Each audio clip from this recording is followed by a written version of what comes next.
What's up, Doc? I beg your pardon. We've got to stop meeting like this. Scott, have you seen What's Up, Doc? I have seen What's Up, Doc. The first time that I saw this movie was probably not when it first came out because I was too young. I wouldn't have seen it in the theater, but as soon as it was on television in the 70s, I would have seen it. It came out in 1972. And then I saw it maybe a couple times, but then I haven't seen it in pretty much almost 40 years until recently. Yeah. Well, What's Up, Doc is a hilarious comedy from Peter Bogdanovich, who we did another show about in one of our previous episodes. We talked about his acknowledged masterpiece, The Last Picture Show, which came out in 1971. But then he followed it up with a couple other great movies, What's Up, Doc in 72 and Paper Moon in 73. And three very distinctly different films. Yes, distinctly different. And we've even talked about his very first film, which he did for Roger Corman, Targets, which is distinctly different from the other three as well. Peter Bogdanovich loved movies and knew a lot about movies. It's past tense now. He died just not very long ago. I was lucky enough to see him showing at a small college, showing John Ford's The Man Who Shot Liberty Valance and talking just about Westerns, and Ford, but also talking about just Hollywood. And he was amazing. Bogdanovich was this guy. He got a job at the Museum of Modern Art in New York, I think, doing film stuff. And then he just became a self-taught, he didn't go to college. He didn't graduate college in any case. And he became a self-taught writer, critic, movie historian. He interviewed John Ford, Howard Hawks, Alfred Hitchcock, and Orson Welles, and then became a lifelong friend of Welles. And all his movies show this incredible love for the movies themselves and make references to the old movies. And What's Up, Doc is no exception. The title itself, right? It's from the Warner Brothers cartoons. It's Bugs Bunny. It's Bugs Bunny's line, right? And then the movie begins, over the opening titles. Barbra Streisand, who's Barbra Streisand and Ryan O'Neal are the co-stars of this comedy. Barbra Streisand is singing Cole Porter's 1930s song, "You're the Top."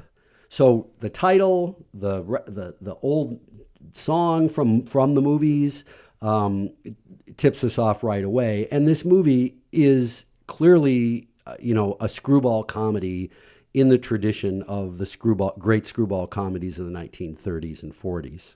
It is, and it sort of mimics the sort of dynamic that you would see from Katharine Hepburn and Cary Grant. Right. There's this, of course, screwball comedies are also romantic comedies always, and right from the start, for no apparent reason, the Judy character, the Barbra Streisand character, is attracted to this guy and they meet cute, right?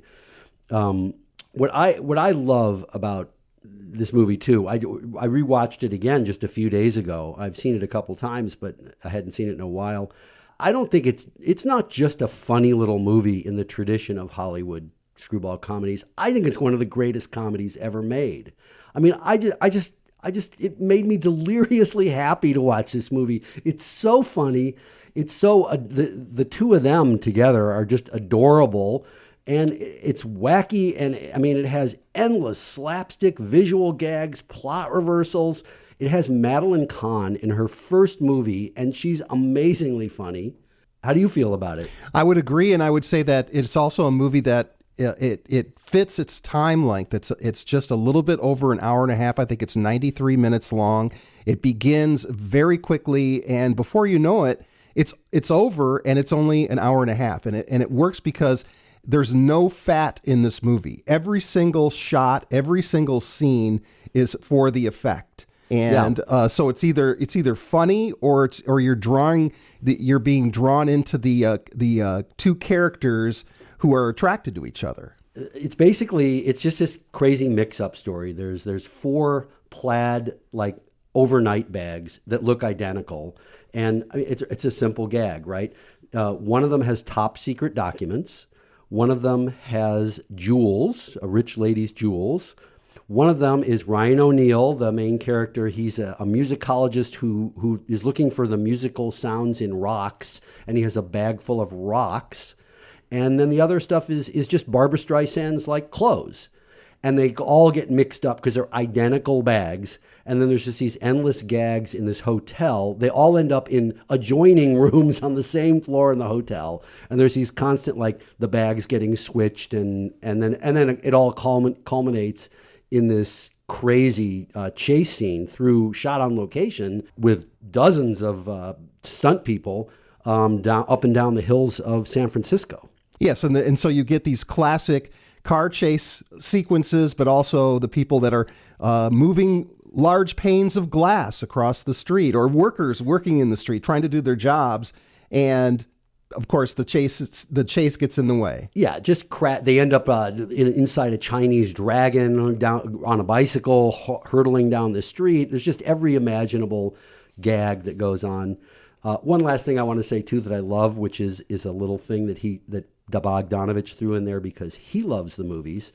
The Ryan O'Neal's character, his name is Howard, but for no apparent reason, well, she doesn't even know his name at first, although he does introduce himself.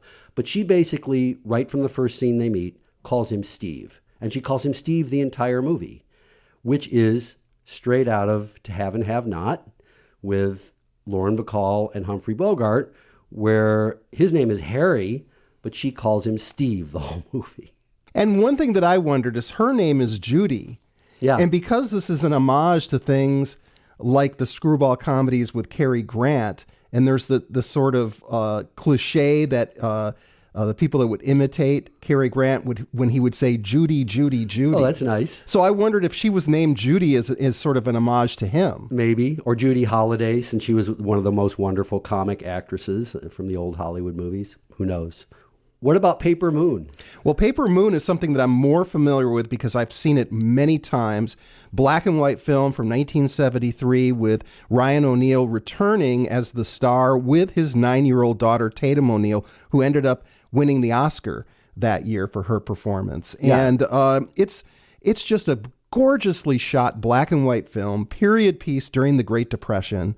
In a way, I'd say cinematically, it's very much more of a powerful, a greater film.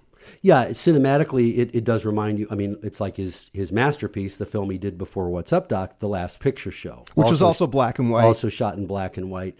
Apparently, the story is that Orson Welles told Bogdanovich to shoot this movie in black and white. And Welles notoriously hated color. But yeah, and this one is set in the Great Depression. It's set in 1935, and it reminds you in its look of those Depression-era photographs, these wide-angle pictures from Walker Evans or Dorothea Lange, and it reminds you of a movie like Grapes of Wrath, which was made at that time.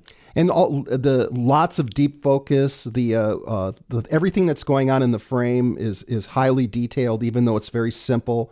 And then the dynamic between the father and the daughter, it's almost unreal that they're father and daughter, because you would think that they're both just professional actors. It works so well. Yeah, I mean, it was Tatum O'Neal's, movie debut, and I believe she's still the youngest person ever to win an Oscar. She won it at 9 years old.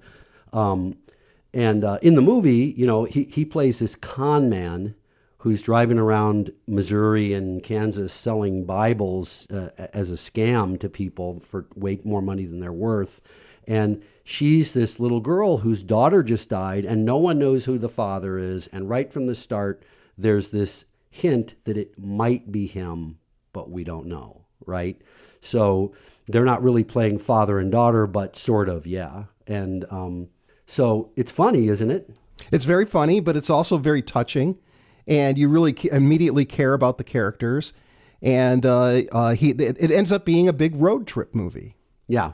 Wonderful movie, the three great Bogdanovich films, The Last Picture Show, What's Up, Doc, and Paper Moon in 3 consecutive years. And then after that, he had a string of box office flops and was forced out of the Hollywood. And he also became the subject of scandalous personal life and tabloid headlines, and Hollywood wanted nothing to do with him, and he had to produce films independently the rest of his life. None of which really made the same impact. No. And then probably he was best known in the last 20 years as being one of the stars of The Sopranos, where he played the analyst for the mobster's analyst. Yeah, and he was brilliant in it. He's a really good actor. He's in his own first film, Targets, which we'll talk about later. So thanks, Scott. Thank you.